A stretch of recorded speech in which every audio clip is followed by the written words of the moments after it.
Welcome to the Indie Beacon Show, where readers can discover great new indie authors. Find us on all major podcast systems and YouTube. Join Charlotte Canion on today's show. Hi, I'm Charlotte Canion, and today I have the honor of interviewing Joe Willis. Now, Joe says that teaching is complicated and a messy process. It's not rocket science, but it can be much more difficult. Welcome to the show, Joe. Thank you, ma'am. Glad to be here. Joe, before we get into your book, I'd love to know a little bit about your background and what triggered you to write your book. Well, I'm a 40-year teacher. I started in junior high school, which was an interesting experience. I found out very quickly, I was there 2 years, I found out very quickly that was not my area. But I moved on to high school a couple of years later, and that was my area. I stayed there for about 20 years. And then I graduated out of that and then into teaching at the college level, junior college level, and that was really where I loved. And I stayed there for another probably 20 years. And the book comes out of that experience, out of that, the passion that I have for that job. Have you always known you were going to write about your experience, or is that something that just came along? I think that just came along. I didn't start out anticipating that, to be honest. I think that what happened was I just got into it and realized how important it was, and how valuable it was, and how much I wanted this to be better.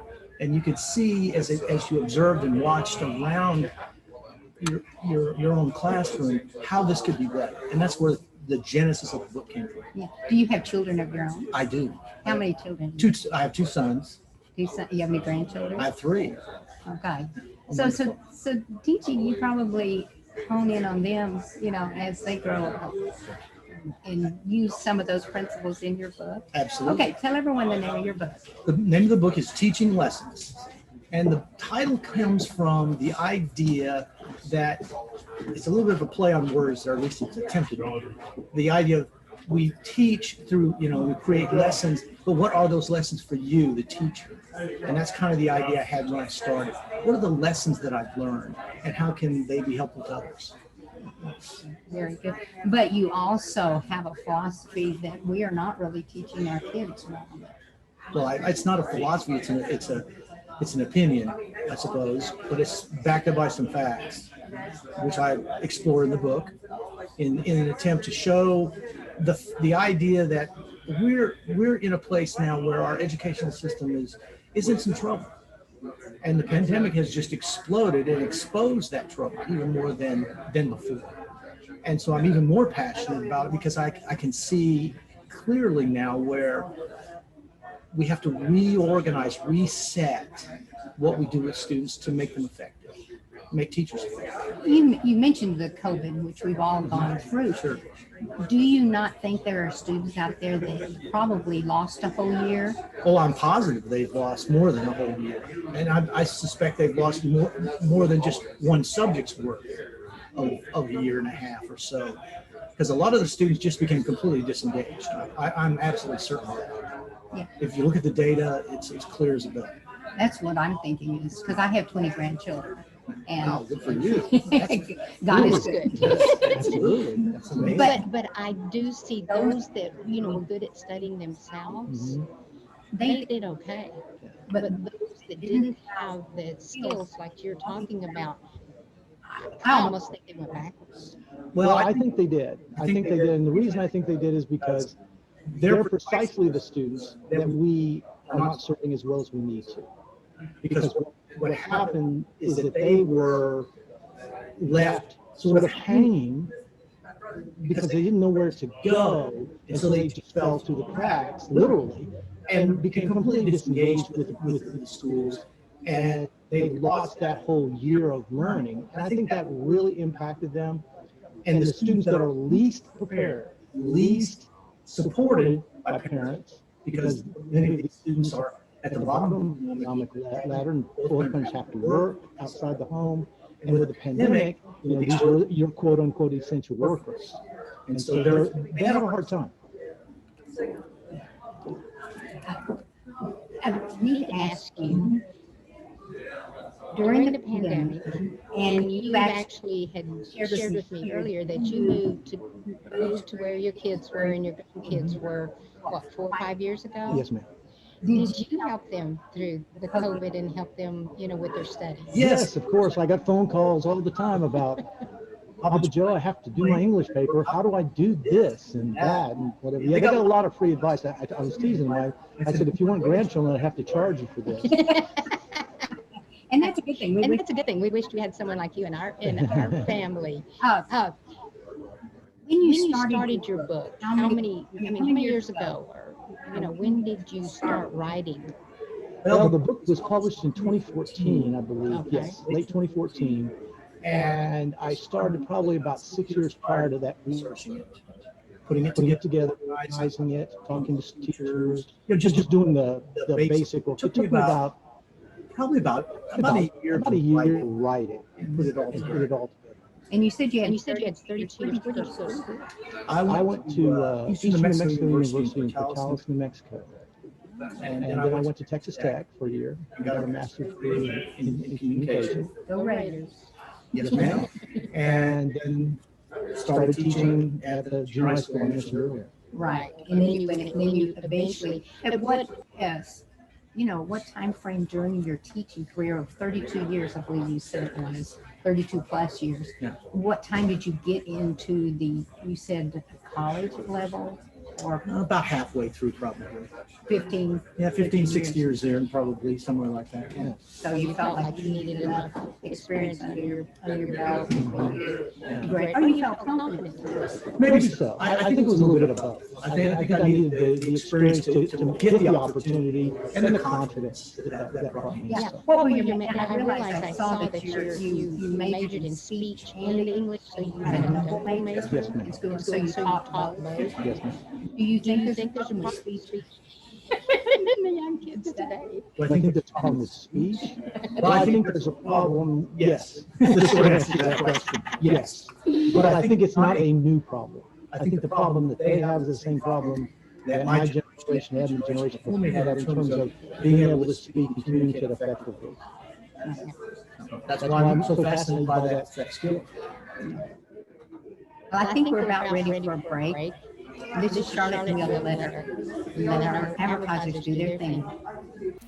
Marianne Fairmouth is a career consultant with 30 years experience in the national recruiting world, a multi-award winning author in multi-genres, and a speaker that gives presentations to help you succeed. Her book, Revolutionary Recruiting, made the top 20 global list of recruiting books. Find her on Amazon, your favorite bookstore, or at fairmouth.com.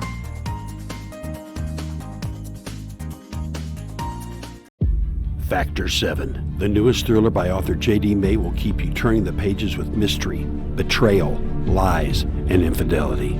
Ripped from the headlines, Factor 7 follows two prominent doctors who uncover a clandestine plot to spread a bioweapon with a 98% mortality rate. Journey with them as they experience a world of murder, power, intrigue, and corruption, where it becomes deadly clear that exposing the truth is just as dangerous as the weapon they seek to expose.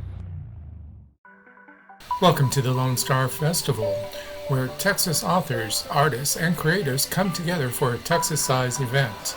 Join us on May 29, 2021 from 9 a.m. to 4 p.m. at the Town Square, downtown Seguin, Texas. Free for all readers, produced by Texas Authors Institute of History, sponsored by B4R.store, a bookstore for readers, Authors Marketing International, and the City of Seguin. Hello, I am the author Denise Bryson. My first book is The Things That Cross My Mind, Inspirational Poetry with Life Lessons. And then my audio book is Love's Reality. And it is also inspirational poetry with a jazzy flair. And then my new book is The Sex, the Lies, and the Soul Ties. They're really short stories written from a poetic expression.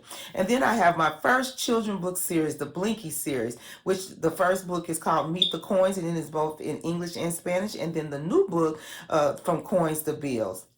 I am the author, Denise Bryson. To embrace your children's imagination, check out Diane Floyd Bame's books for kids. There's The Moonling Adventures, all about the animals in the Serengeti. And then there's Harry the Camel, learning to love yourself just the way you are. Then The Little Girl in the Moon. There's one about friendship, another one about the big ideas, which is an inspirational story, and then Tour Tycho Town, right there in Tycho Crater on the moon. All of Diane Floyd Bain's books are available at B4R Store. Welcome to the Indie Beacon Show, where readers can discover great new indie authors. Find us on all major podcast systems and YouTube. Join Charlotte Canion on today's show. This is Charlotte, and I'm interviewing Joe Willis, and he's a fascinating retired teacher, but he's written a book called Teaching Lessons, Creating a Culture of Infrastructure for Great Schools. Now, that's your whole topic, Joe. Tell us how you want to break that down. Okay. Well, the subtitle, Cultural Infrastructure for Great Schools, focuses around this idea that the problem that we face is that we have, in my view, disincentivized academic achievement. And we've incentivized everything but that. And so what I've done in the book is I just went through and said, okay, here's an example of that. Look over here where we do this. We should try doing it this way, because we have a problem in that we're disincentivizing what we say we want. We say we want academic achievement, but then we do this. And I can give examples all day long. You know, for example, the idea of saying that we're going to reward schools based on the graduation rate. Okay. This causes an interesting phenomenon. So principals say to themselves, okay, I'm being evaluated based on the number of people who graduate from my high school. So that means we need to graduate as many people as possible. So anything that gets in the way of that is a bad thing. And so if a student is in my English class, for example, and he's struggling, and he's failing to do the work properly, he's not met the basic minimum standard to pass. Principal comes to me and says, Joe, Jim Bob needs to pass because our rate needs to stay up at 95%. Well, then Joe teacher, whoever it is, doesn't have to be me, it could be anybody, thinks to himself, I guess I could pass. He's kind of close. He's like in the 59, 60s maybe, so it's okay. See, and that's the problem. We've created a culture that says that's more important than the kid actually learning. See, my problem with that is very simple. You're lying to that child. Because what you're telling them is that they have met the minimum standard when in fact they didn't. Not because, and you shouldn't give them that grade until they do that. And we have created a system. I don't blame principals for that. I blame the way that we fund schools that causes them to make that choice. Same thing that happens with parents. Well, it happens with athletics. Sure. I mean, you were underlining. I was hearing underlying. I know there's students that don't reach, but they get, passed on because, like you say, because they have to have a quota or whatever. But there are many that graduate and can't hardly even write their names. That's true. And that's a sad thing. Now, your book, have you gotten it in a lot of libraries, in a lot of hands of the academics?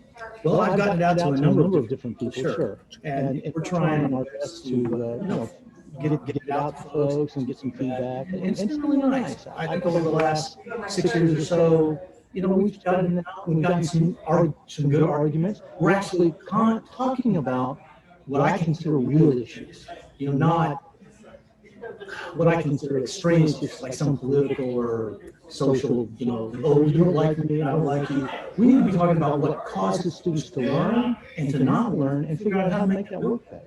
Do you think with this COVID that we're going to have some still stay at home? I mean, what is academics going to look like, say, 5 to 10 years from now? That is a fascinating question. I don't know exactly. But I do believe that there are going to be a lot of students who decide to stay at home and work in a virtual format because it will be easier in terms of the social interaction that they have at school. And parents like it because they frankly can control who they interact with. And I think that's going to happen more. I'm not sure if that's a good thing or a bad thing. I think it might be a little. I think it might be bad in terms of socialization and learning how to cooperate with people. Maybe it'll be better. It'll be better for some students. I don't know. We are in a period now where we're going to have to try to figure out how to resolve that. I just wrote a blog, as a matter of fact, about this. Funny you should ask. I call it the ignorance bubble, and I address exactly what you're talking about there, where we're talking about how do we address this problem in the most real way, so that no matter which kind of school you go, it doesn't really matter whether you do it face to face or they do it virtually. What matters to me is have they met the standard. That's what matters.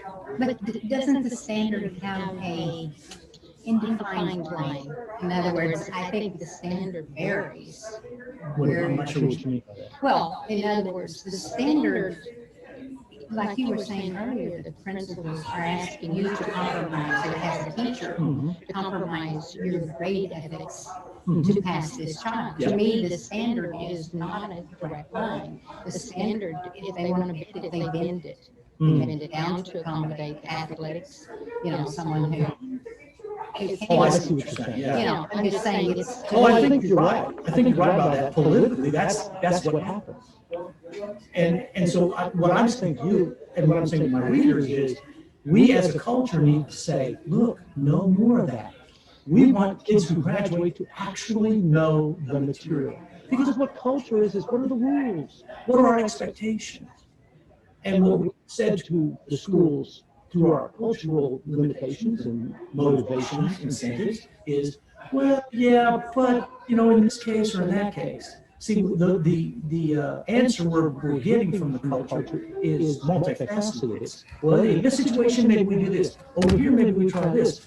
And so that diversity of opinion, if you want to use that word, causes us to not be sure what the standard is. Well, that's what you call it diversity, and I was just saying Yeah. it's a crooked line. Well, it's a crooked line. Okay. Maybe same difference. It exactly is. But that's what I was as a teacher. And I have a teaching degree as well, and thinking, I don't want my kids to miss out. And I've stayed on top of my grandkids to see, where they're at, what their grades are, and all. Some are making it, some aren't. I mean, you gotta be honest with you. They're all being passed, whether they're up there or not. And what scares me is getting into colleges. Now, ask you this, since you've taught in every level. Now, I see this happening in, let's just call junior high and high school, with the sports there.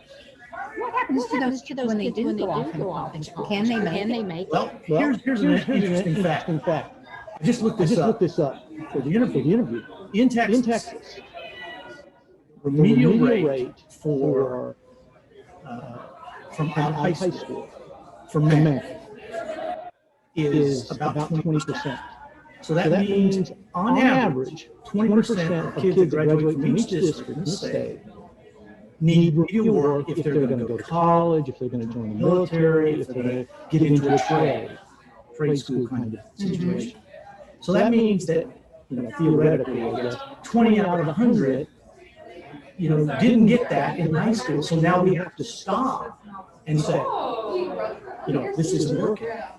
See, and for me, that's the marker. And if that's the case, then what we need, that says to me, we need to stop that. And we say, no loss.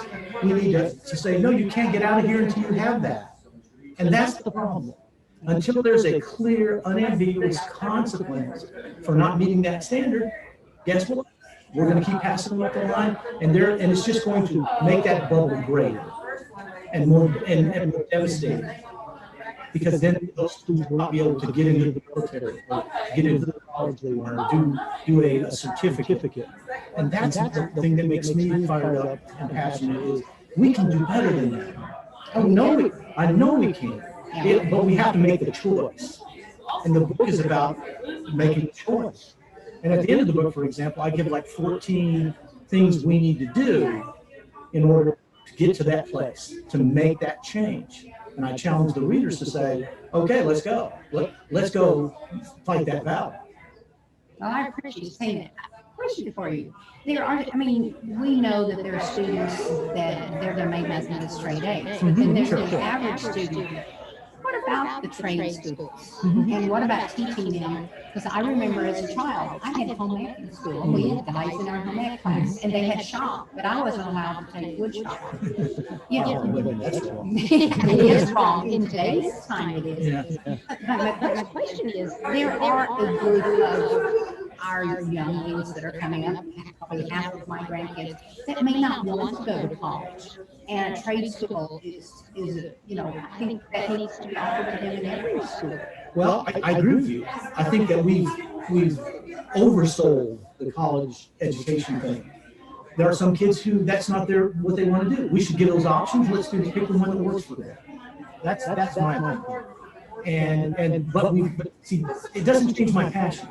The bottom line is they still have to have the skills to do that. I don't care what it is that they're trying to do. They still need to be able to read and write and math calculations. They need to understand what it means to be a citizen and what those obligations are. They need to know our history. Those are, to me, non-negotiable things that every kid needs to have when they leave high school, period. I know. Keep that thought. We're going to take a short break and let our advertisers do their thing. Hi, I'm Rox Berkey. I write the Enigma series with my co-author. We write as Brakefield and Berkey. Today we have 12 books in this series, with The Enigma Threat being the newest release on January the 8th of 2021. It's an exciting book that goes to the next generation, and we hope that you'll check it out and all the other books in the Enigma series. Thank you. Publishing marketing package for authors. $1,500 value, save 40% now. Includes a 6-piece marketing kit of 250 bookmarks, 250 business cards, 250 postcards, 1 table banner, 1 table runner, and 50 download cards, plus book cover design, ebook creation, PDF setups, upload to Ingram Spark, scroll placement, video commercial, and video on IBS. Plus much more. Email bourgeoismedia@look.com for details or bourgeoismedia.com. Hi, I'm Mel Greenberg, author of Running with Our Eyes Closed, book 1 in the Empty Nested series. To the world, Samantha has the perfect life. 3 wonderful children, a loving husband, so she thought, and a life split between Dallas and Italy. When her youngest leaves for college, it all comes crashing down, forcing Samantha to re-examine everything. Over 7 days in one of the most romantic countries in the world, Samantha faces the past she thought she'd overcome and begins to redefine her role as a woman, a wife, and a mother. What would you do if you had to put your life on hold to care for a loved one? Well, during COVID, almost all of us have been doing just that. I'm Charlotte Canion, award-winning author, actress, and speaker.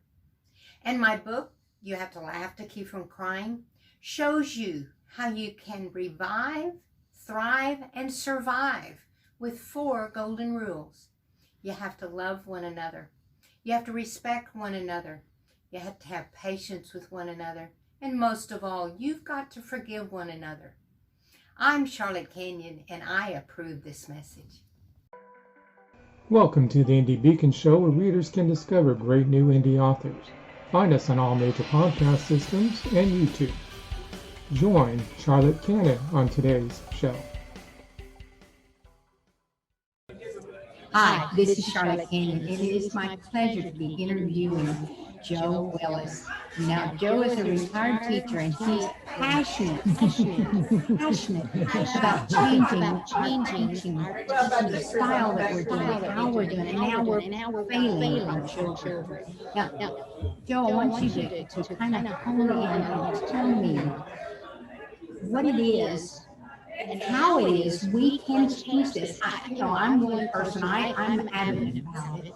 You're one person, so that's 2 of us that are, we're compassionate about it. But how do you how do we get the word out? I mean, we could probably hand every principal in the, Are they going to read your book? Are they going to follow your rules? And you said at the end you had 14, was it 14? 14 recommendations that I make to. Okay, so how, Well, I hope they buy the book and read it, of course, but I think the critical thing is that we need to get this discussion started. Now, I would not pretend to know all the answers, but I do believe that we have to make a change. And so I put the book out as a way of saying, let's have a real in-depth conversation with people about this.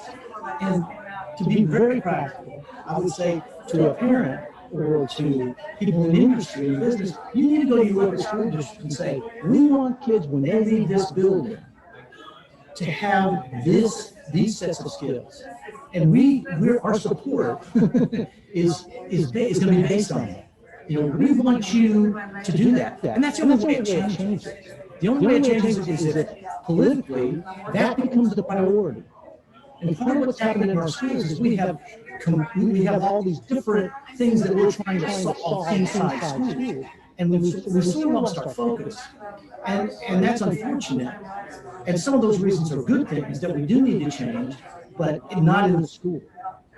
And so what I tell people is get out, start talking about it, and get involved with your local school district and say, this is what we want. It's a very simple thing. We just want to be truthful with our children and say, you're not graduating until you have the skill. And it's just that simple. I mean, I know that maybe sounds a little Pollyannish, but it's exactly what we're doing. That's what I tell the students.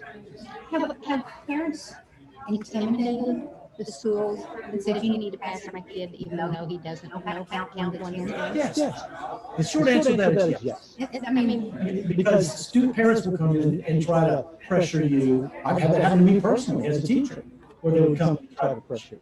Now, that's not all parents. I want to be sure and say that. Many parents come in and say, hey, I want you to push my child. I want you to, get after them, make sure they learn the material. You let me know if they're not.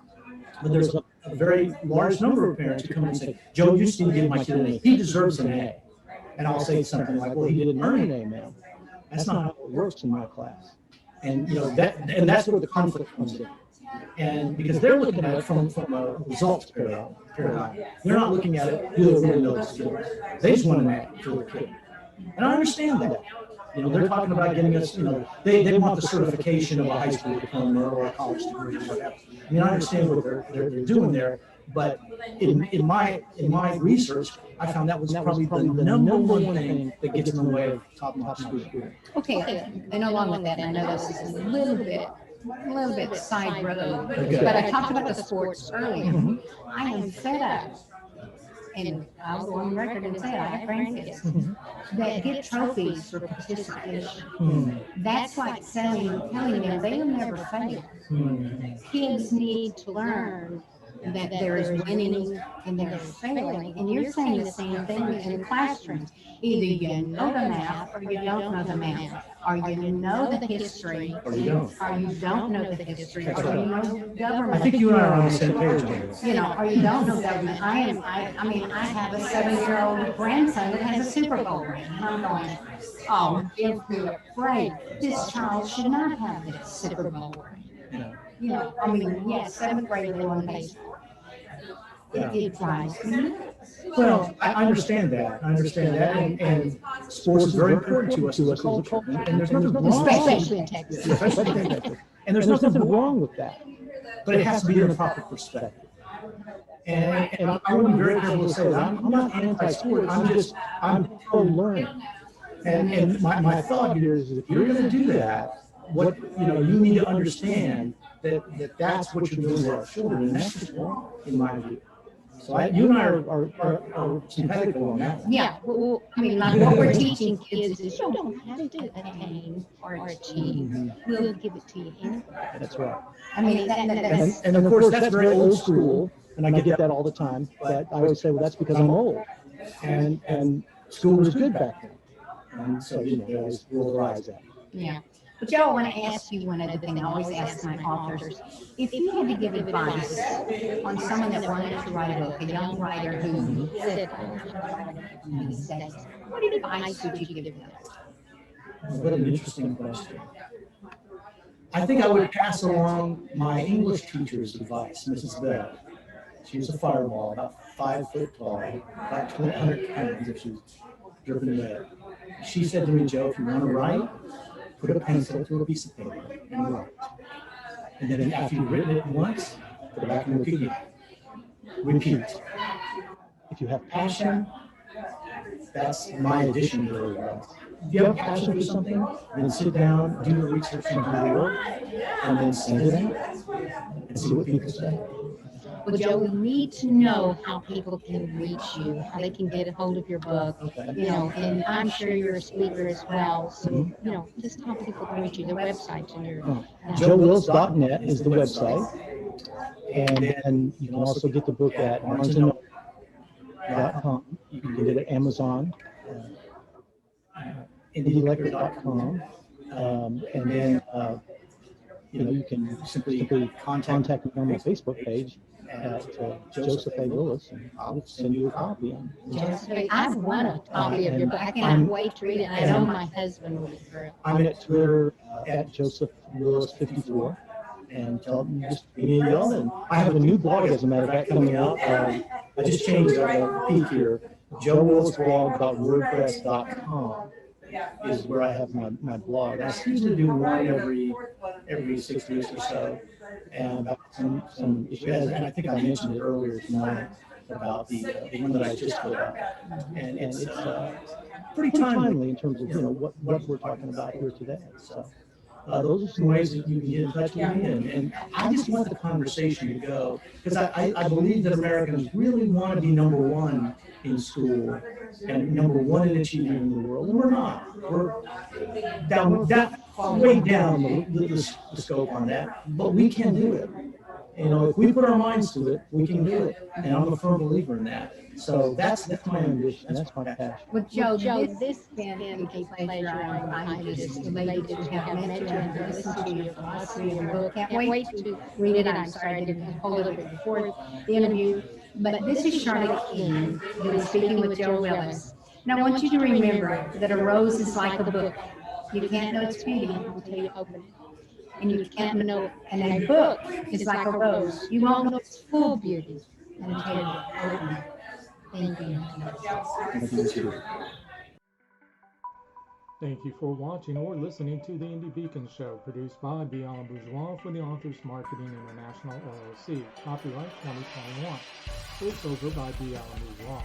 If you would like to be a sponsor of the show, please email us at authorsmarketing@outlook.com. If you would like to be on the show, please complete the form found on our website at indiebeacon.com. You may also watch previous year's shows on the website. Music is Frolic of Words, created for Indie Beacon.